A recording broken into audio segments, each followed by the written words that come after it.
sent an email, and she's complaining about how her husband had changed.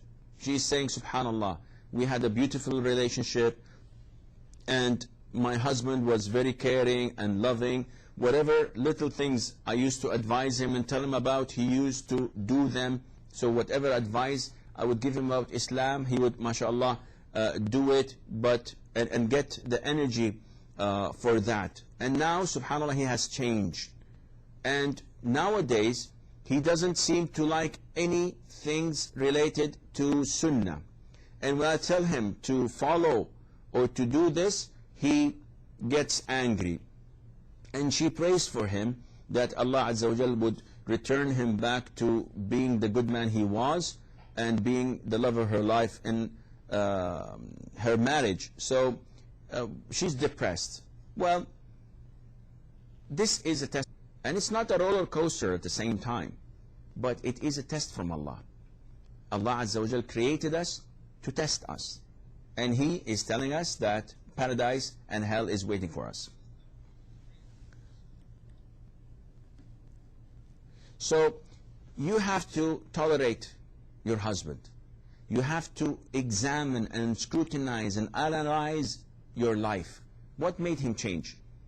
Is it that you're not taking care of yourself?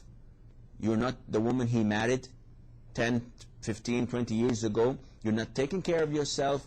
You're not taking care of the children. You're taking things for granted. Is it because he was so kind and nice and loving to you throughout the previous years? You took that for granted and you stopped improving, and that is why he is not interested in you anymore? Is it because you're nagging him about things that are an issue of dispute, yet you're insisting that he has to do it? This is sunnah, you have to follow it.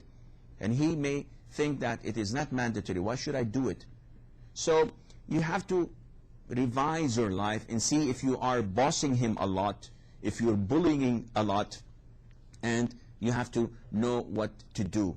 If nothing is applicable in your case, and you are the same soft and nice and loving and caring woman, in this case you have to look into his life. What has been introduced to his life? A new job, a new career, lots of debts, lots of financial obligations, and you have to think how you can improve his life. And finally, if nothing works, you have to communicate with him, tell him, speak out your heart, and tell him that you would love to sit with him and with a third person who would give you marriage counseling. This may help, inshallah.